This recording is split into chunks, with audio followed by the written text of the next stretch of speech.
So today I want to welcome you, first of all. Welcome to the Citadel Watch. My name is Carin, and the date is Sunday, June the 9th, 2024. I have a PowerPoint tonight, and of course, it's a good day to be alive. We're going to discuss expanding your consciousness. I feel this show is very pertinent for us today. I was actually very excited when I was putting together the PowerPoint. I'm excited. We're going to start with Iraq. I'm excited about what's happening in Iraq. A lot of confirmations of the intel that I have released to you up today. So let's get started.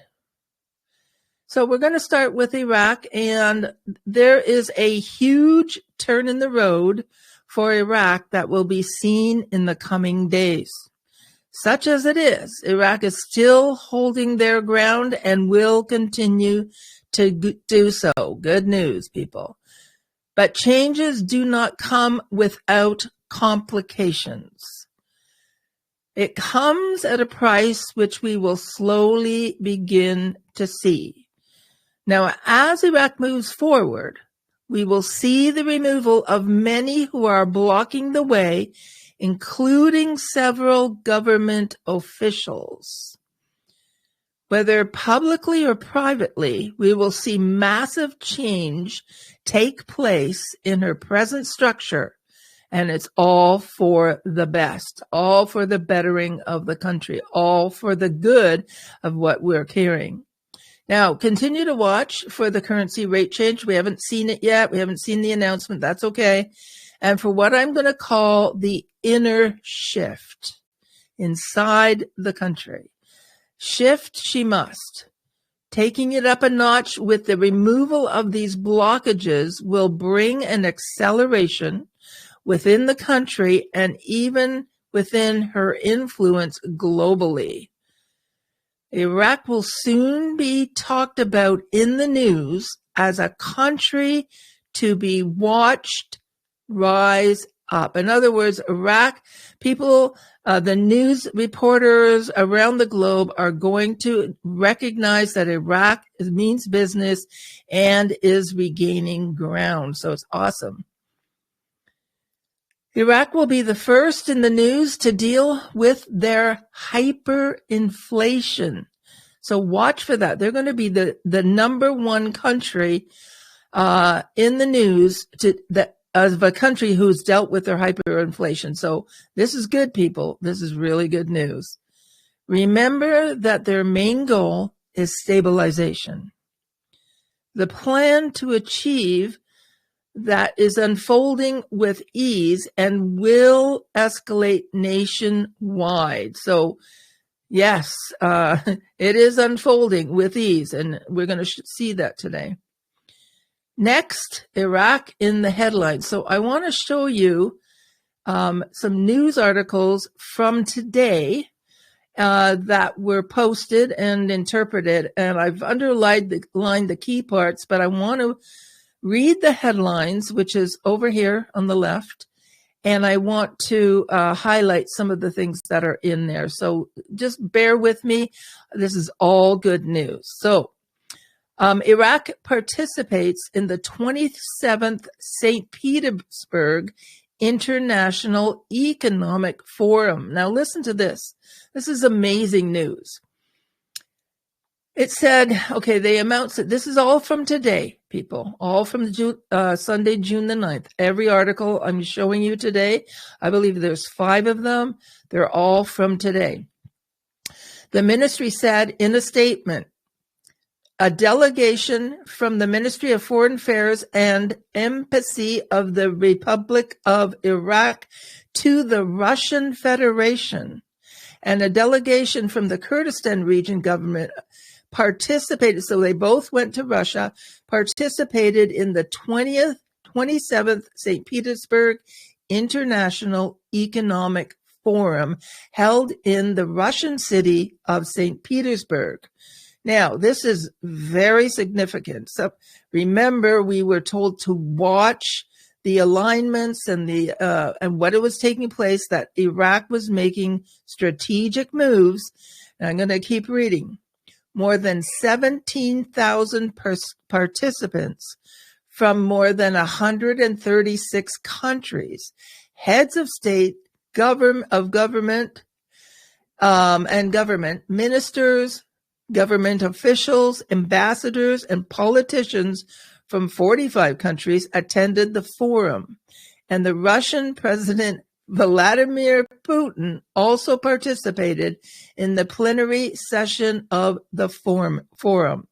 And then she says, during the meetings, they discussed the economic challenges facing the world and how to find sustainable solutions in the light of the current global transformations, and discussed cooperation in the field of international transport, as well as the cooperation in the field of artificial intelligence and digital technology, and finding common approaches to the development of education in line with technological development in the world. Now, this took place in Russia, people. And, I've been trying to teach you, trying to watch Russia's moves, watch Iraq's moves, and we are seeing an alignment here, confirmation after confirmation after confirmation. Now let's go to the next slide. This title is Transportation. It says the IFC International put forward 3 options on Baghdad International Airport. Now, what am I saying? What's happening here? Well, Iraq is building either a new or refurbishing they're upgrading their airport. Now, why is this significant? Well, I talked about tourism. I talked about the new face of Iraq. I talked about all those things. And we are seeing them, remember, the fast push forward. Now, look at this. The ministry stated in a statement that the IFC Finance Corporation presented an investment brochure which includes a proposal to develop and qualify Baghdad International Airport and offer it, are you ready, as an investment opportunity for what? Specialized international companies. That's exactly what I was talking about, that they're going to bring in companies that knew how to do the projects. And here they are actually saying that they're bringing, the doors are opening. So then she added, the institution proposed during the meeting 3 options. I won't go into it too much. The first option was to just, refurbish the current airport. The second was to start fresh, right from ground. And the third one, of course, was to integrate both, add to the new, old one, refurbish it, and build a new one as well. So lots of options, lots of things happening.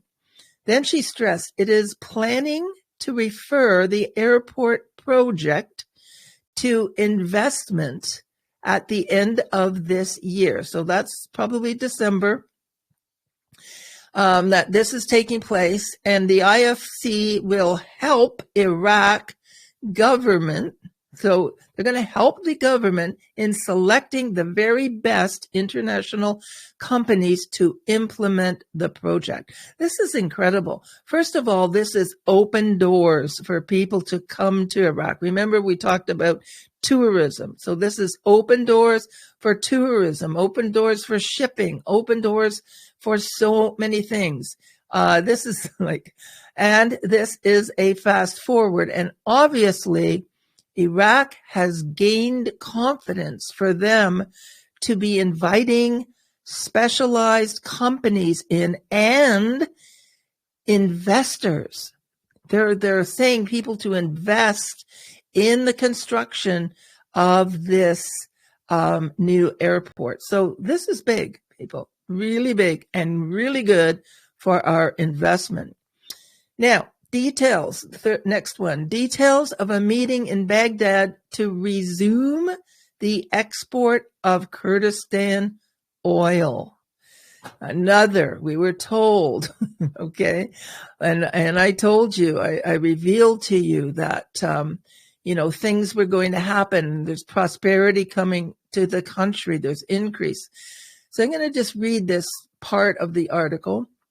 It says, the head of the Kurdistan regional government, OMID, revealed on Sunday, which is today, the details of a meeting held between a delegation from the regional government and the Ministry of Oil in Baghdad, the first meeting of its kind to reach a comprehensive agreement on the resumption of export of the region's oil through the national company SOMO. Now, SOMO is the state organization for marketing of oil, and it is an Iraqi national company responsible for marketing Iraq's oil. And so their headquarters is in Baghdad. So again, prosperity, people, prosperity, stabilization. Remember, they're stabilizing their country. They're making the country viable for many different things. Okay, let's keep going. Next article. Prime Minister issues directives for the steel factory rehabilitation project. Again, what is this? This is jobs. This is finances. It says on Sunday, Prime Minister Shia ensued guidance for the steel factory rehabilitation project. In other words, they want to get it in operation. Now, I'm just going to skim down here. It says, during the meeting, Al-Sudani was briefed on the progress of the work for the rehabilitation and operation of the project, which is one of the subsequent projects, and he listened to a comprehensive presentation on the procedures carried out by the authorities in charge of implementing the project. So I love this. The Prime Minister stressed the need to remove all obstacles and technical problems to the completion of the project and to complete the installation of the smelting equipment, systems, and product lines.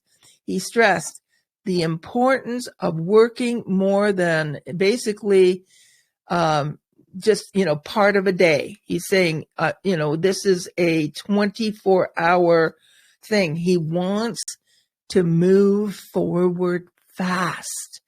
He's saying, it's more than one meal. That means one meal is they would have like, in these countries, they actually feed their employees, right? They don't carry a lunchbox or they don't have a restaurant nearby. So they usually feed them, and sometimes they even sleep on the project grounds. They provide accommodation.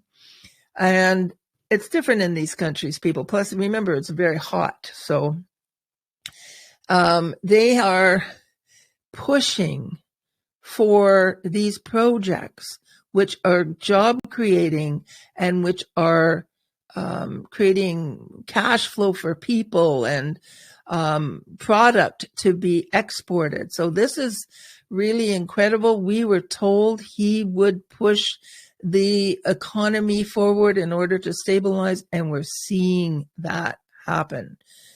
Now, the final article for today is the Sudanese. We aim to convert 40% of Iraq's oil exports to derivatives and refined products. So this is amazing. It says the government has provided a safe, are you ready for this? Investment environment and attractive financial and banking facilities for experienced companies. Exactly what we said. Exactly. An attractive financial and banking facility. Which opens projects for continuous cooperation, which reflects positively on the local economy and creates jobs. And it also maximizes Iraq's resources from its oil wealth under the goal of converting 40% of their oil into derivatives, which means other forms of oil products, and refining products, as well as gas investment. This is like really awesome. Creating jobs and affecting their local economy. This is what we want, people. This is what we want. Do you understand? They're moving towards being a viable country in the globe, basically, with viable products, professional cooperation, without the corruption, hopefully without the backdoor bribes and handshakes. But they are moving forward. We just need to see, again, a lot of this finalized and moving forward. I believe the rest of the year is going to prove to us some awesome things. Okay, that's it for Iraq. Now, I want to take you into a little bit different, it's not going to be news. I want to talk to you about the journey that we are all on, and not just you and I, not just our community, but literally the global community, every country, every waking person, young and old, rich and poor, it doesn't matter. We're all on this journey. Living in an ever-changing world of uncertainties has caused havoc and distress to the human psyche. Transition from one place of residence, one home, to another is considered actually the highest form of stress a person can go through. In fact, I was just talking to someone, and they moved, and it took 4 days for them just to get from one location to the next. That's very stressful, people. Very stressful. It's stressful on the body. It's stressful on a marriage. It's stressful on a family. Moving is stressful. But transitioning a nation, a whole culture, into a global awareness poses immense stress and even despair on the people.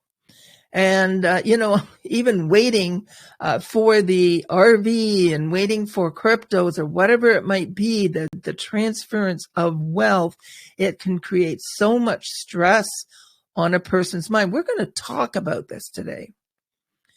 Darkness can loom over a nation and can overtake the minds and even the wills of the people.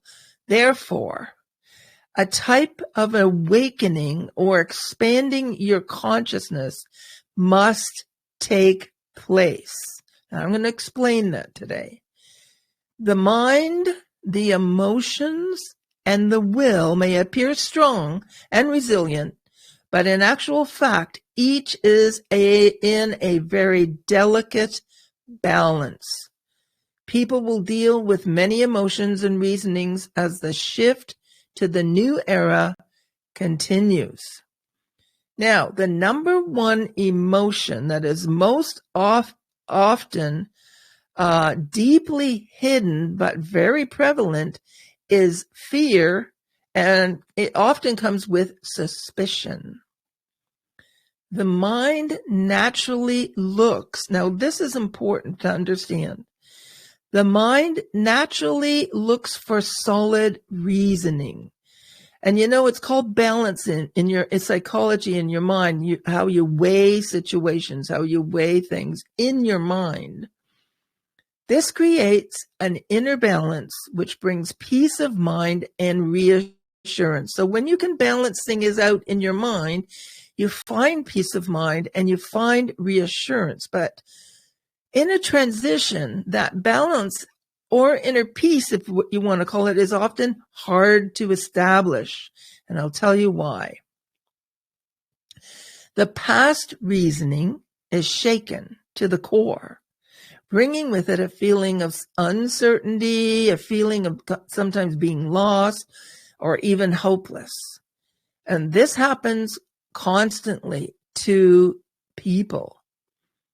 Information, though, is the key at this point, and truth is pivotal to obtain the inner balance that is needed in every man, woman, and child. We need information. We need truth, people, in order to be able to balance our inner psyche and keep our path moving forward straight. But this is a dilemma. And what is it? Where is truth? How do I know or understand where truth is and how it relates to me and my situation? And this is the struggle within our minds. Now, the expanding of your conscious mind takes time and some effort on your part. What exactly is consciousness? Let's define that before we go on. Well, primarily, consciousness is the state of being aware of something. It is the individual awareness of your thought or your memories, your feelings, your sensation, and your environment. It is the awareness of both your internal and external existence, means in the physical world. Now, let's talk about internal barriers. Internal barriers. In each of our lives, we've been taught and have observed behavior patterns that become our norm. You know, if you're brought up in Texas, you have behavior patterns and social patterns that are becoming your norm. You've been brought up a certain way. You've been taught a certain way. If you're a Christian, you've been taught a certain way. If you're a Muslim, you've been taught a certain way. You've been brought up a certain way in a certain culture. If you're, any culture, really. For instance, I want to share something that happened to me this morning. This morning, which is Sunday morning, I was talking to a very dear friend of mine. He's married to an amazing woman who is also my friend, by the way. During our conversation, he called me sweetheart. And I told him very politely that I was not his sweetheart and that I reserved that saying for the one man who is the closest to me. And what he said this to me, which was very interesting. Carin, he said, in my culture, sweetheart is a term of endearment for a person who is part of your emotional bonding. My wife would also call you sweetheart, as she sees the sincerity of your soul. And then he continued, he said, in my culture, I would call a close male friend sweetheart as well. Because in my culture, sweetheart is not gender specific. And it kind of was like, took me back. I was kind of shocked. Honestly, my mind was having a hard time assimilating this.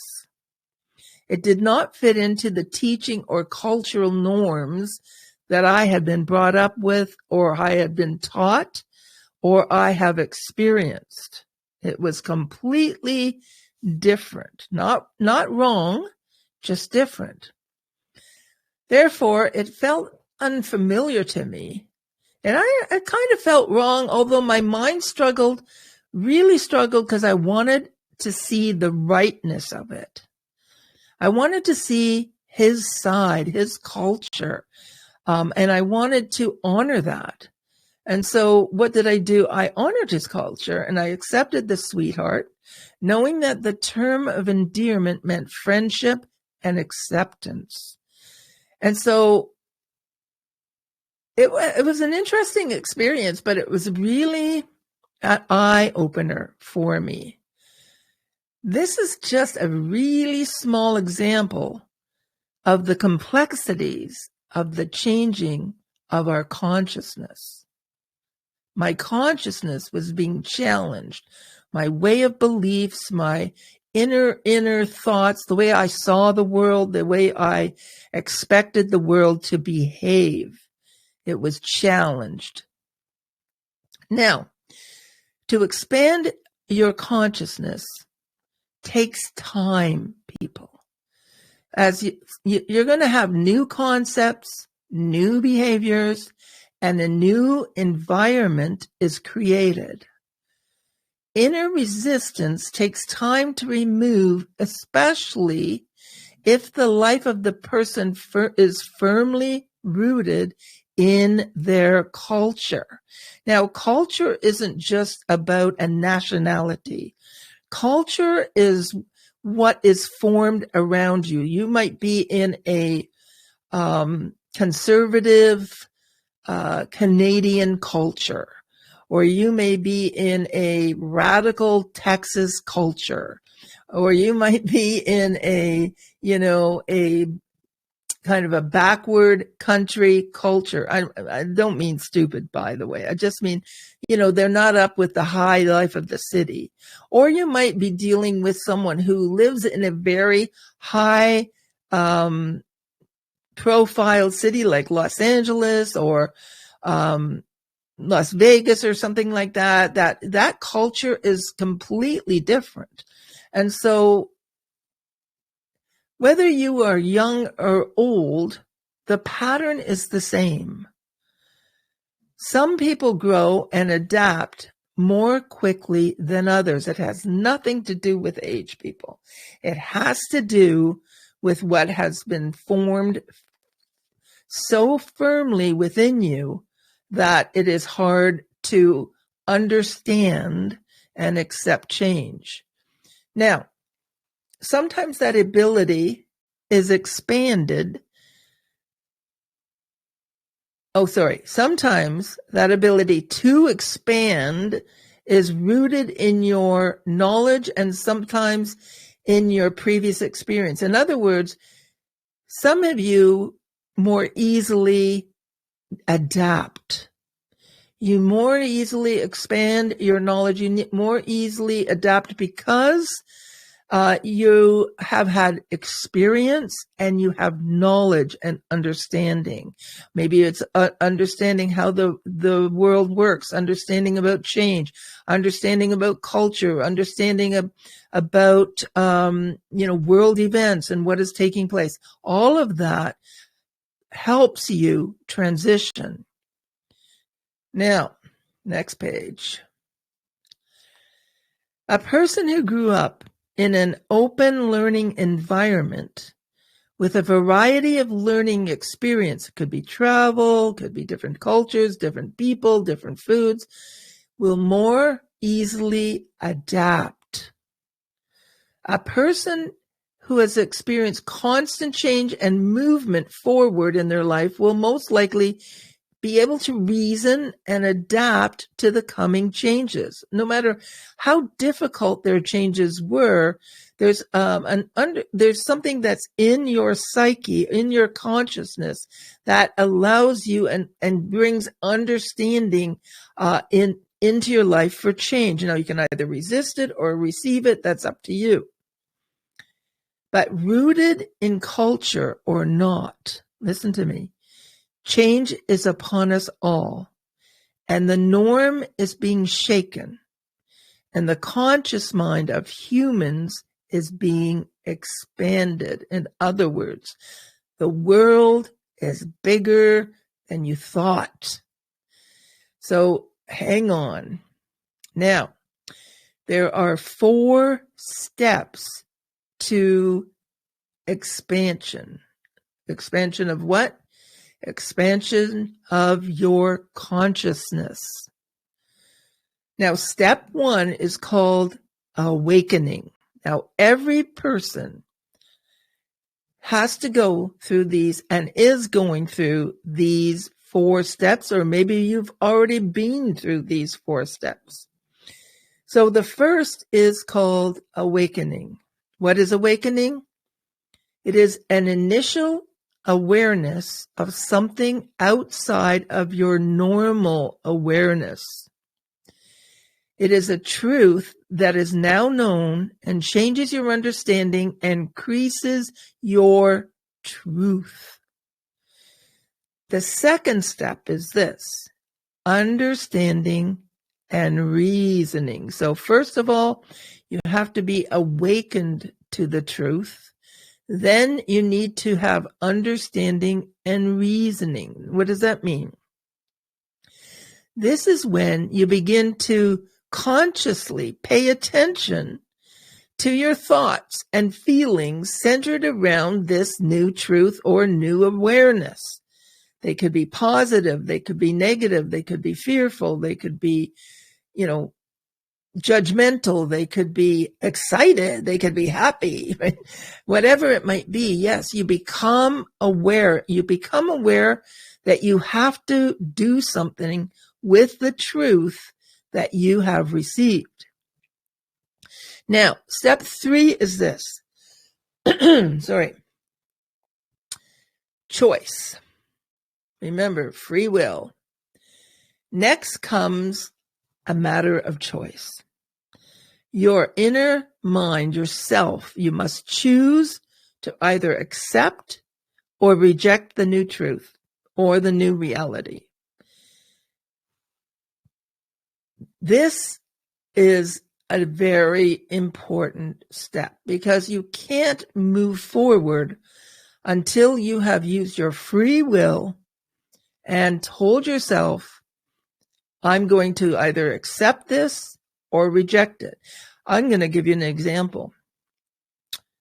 Someone told you about the possible and probable revaluation of the Iraqi dinar.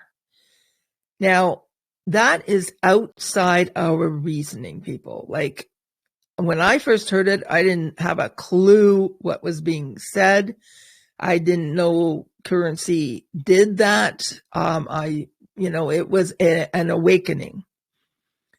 Then I sought understanding. I started to seek out, and I realized I was going to have to deal with some of this, disbelief and wonder and, whatever emotion I was thinking and whatever thoughts I was thinking. I thought, I don't know if this is true. I don't know what this is. So I started to research. And then when I researched, I had to make a choice. Do I believe this or do I reject it? Now, I would say almost 100% of the people listening to right now actually chose to accept it as truth. Now, some of you may be back and forth, and that could be because you lacked knowledge. But when you get knowledge, that back and forth will leave because you know that you know that you know this will take place. We're seeing the transition. And the final, this can take time. This is very good. This is the choice part, people. This can take time as the mind will put up cultural roadblocks in order to maintain the norm. This is a psychological thing that it has been trained to accept. So my mind was trained to accept that nobody gets rich by buying a crazy currency and thinking that one day it's going to work and make me rich. Okay. So that was out of my norm.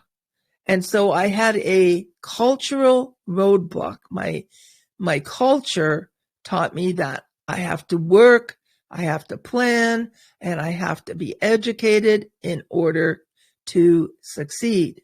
Now, anything outside the norm can be considered a trauma. Yes, a trauma. A sudden change can cause deep trauma. So in other words, if I was told about the dinar and the next day it revalued, I probably would go into deep trauma and confusion. A gradual awakening lightens the mind's trauma and allows the person to slowly adjust to the new. I want you to listen to me. We're talking about a transition. We're talking about process, which we've been talking for over 7 years. So we're in a gradual awakening, people, to lighten the trauma that will come on your mind when you deal with some of these truths and some of these reveals that are happening and coming to mankind. But one can still experience episodes of what I call overwhelm, both mild and severe. And sometimes when you're put in a situation, when you're put into a reveal or a new truth, you can experience overwhelm. And every once in a while, not lately, but yes, I have experienced overwhelm. In fact, I think I shared it in a show maybe last month where I discovered I was in a little bit of overwhelm. It didn't last long because I had enough information within my psyche to bring balance to me quicker. But if you don't have that information, you can get stuck in overwhelm and fear and experience trauma. Now, number 4 is called acceptance. Now, acceptance occurs when the mind finds the understanding and it balances it or integrates this new truth into your belief system. And that's the goal. It's just like when they put a law in and the law gets approved, they have to integrate it into the system, into their procedures. And your mind needs to do the same thing, but it takes time. I know for me, for instance, for the extraterrestrials, I think it took over 5 years, maybe 6. In fact, Mr. Benny Wilson used to say to me, you're still not totally getting it. It was the hardest journey because I had nothing to stabilize me except for fearful movies, hate, fear, misunderstanding. I had no understanding, no knowledge, just opinion.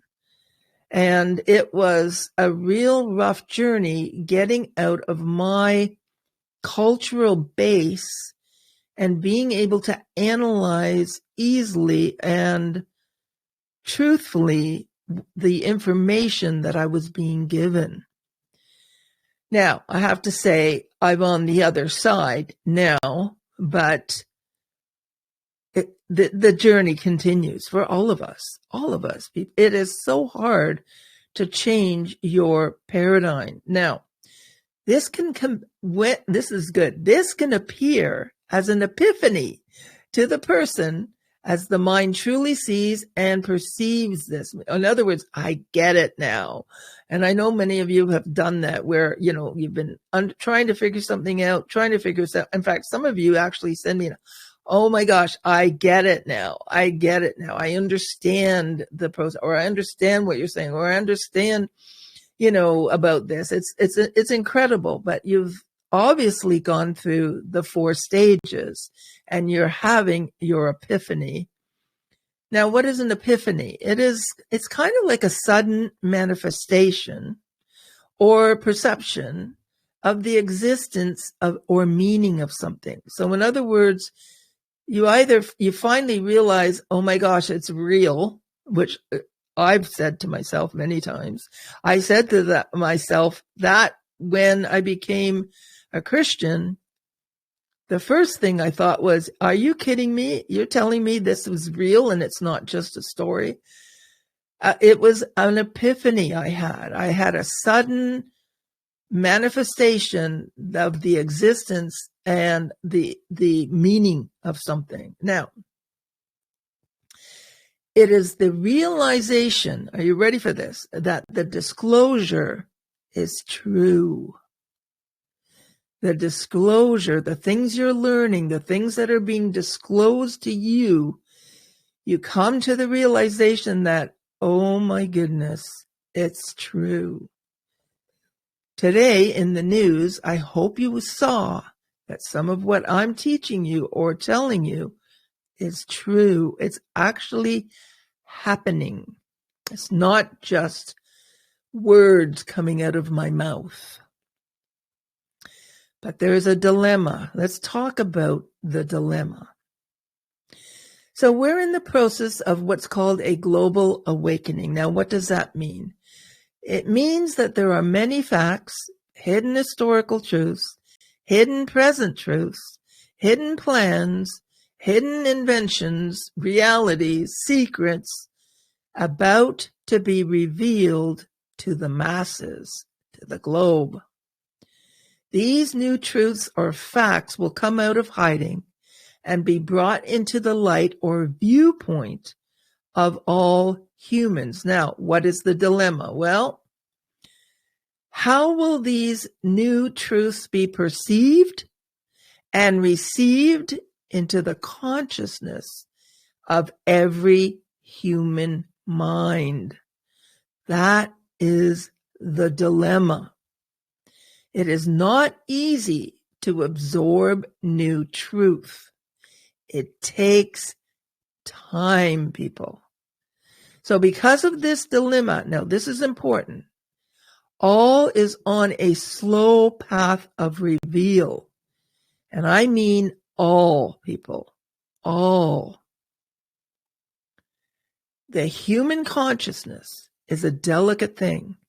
And if it's not handled properly, a breakdown, a panic, or internal shutdown can take place. The global community of mankind is in a very slow transition.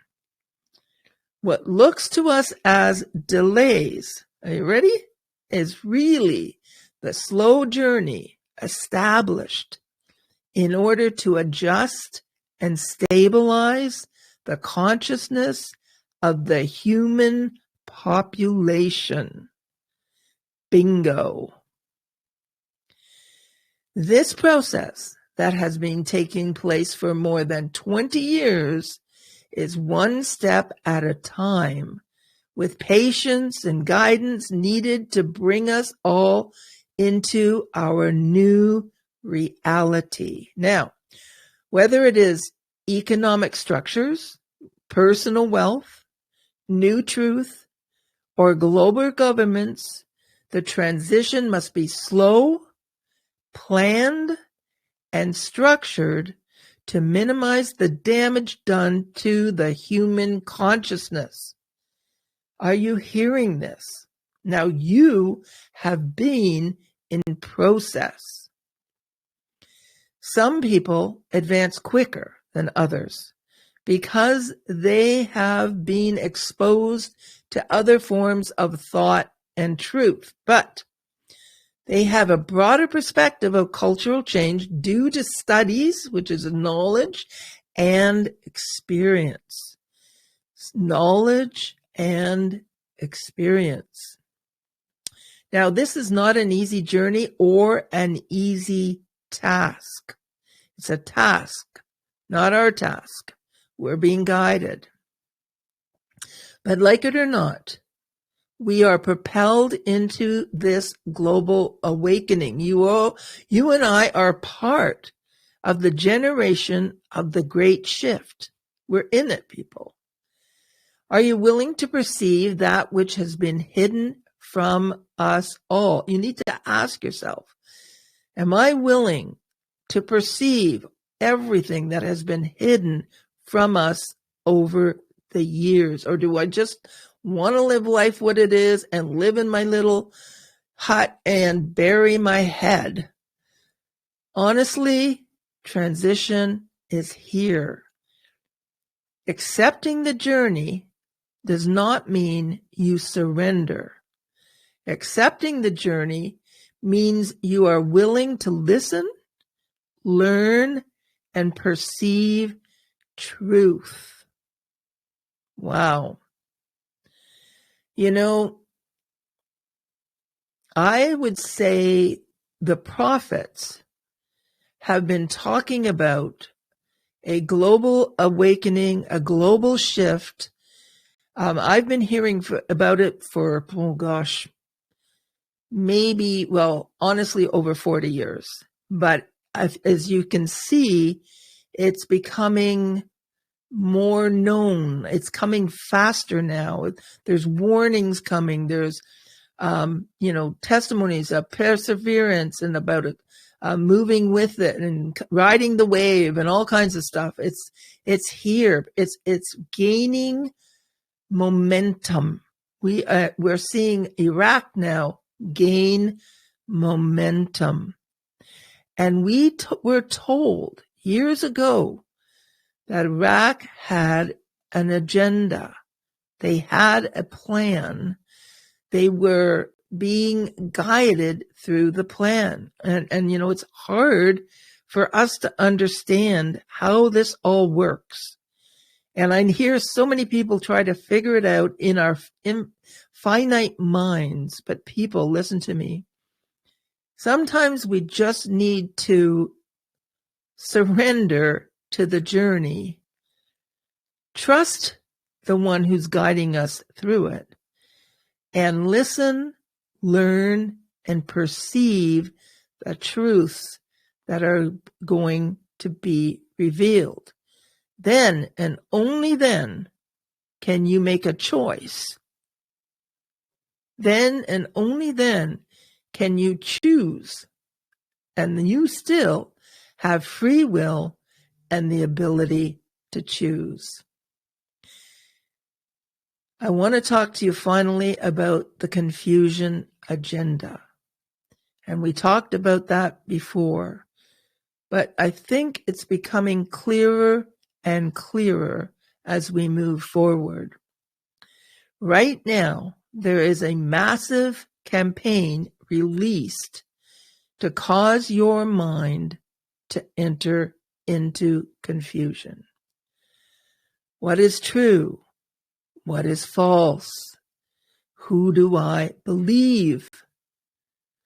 As facts and opinions and false lies flood the internet, prophecy that's false, prophecy that's true, confusion rises in our minds, and it becomes difficult for us to perceive and recognize truth. But I want you to remember this, and this is one of your guides. Remember this, and this is important. Truth is actually built on structure. Truth is built. It has a process. We had 4 stages. It has process, people. Therefore, structure is formed over time. It takes a steadiness to absorb facts, absorb experiences, wait for confirmations, and more facts, testimonies, and what is known as reliable sources. Reliable sources could be educated. It could be, I know with ETs now we have people that are able to come forward who are admirals and, people, high places in the government programs that are no longer under their NDAs and have been released to come forward to help wake up your consciousness. Now, over a period of time, the truth structure will and is formed in you, but it takes time. Do not be impatient with people who are in the process of forming and realizing truth. In fact, I think I talked about this. A good friend of mine talked to me last week, and she said to me, "Oh, I was so angry. I've been telling these people this and this and this, and nobody's listening to me." And I said to her, "Listen, your job isn't to take them through the whole process. You just tell them what you know and you leave it. They have to go through the process where their subconscious can get to a point where they can accept the truth you're talking about, whether it's about the global elite or about the corruption in the 3-letter agencies, whether it's about Trump, it takes time, people. People just don't jump into truth unless they have formed a base in another way. So this is not an easy journey for any of us. All of us are going through this journey, whether it's science, industry, government, religion, space, earth, facts underneath the earth, the supernatural or the divine, or all things hidden from our sight. The journey challenges our very core beliefs and opinions. Our journey to truth takes time, and it takes us on many different paths. But I can assure you this one thing: the expansion of your consciousness is taking place as we speak.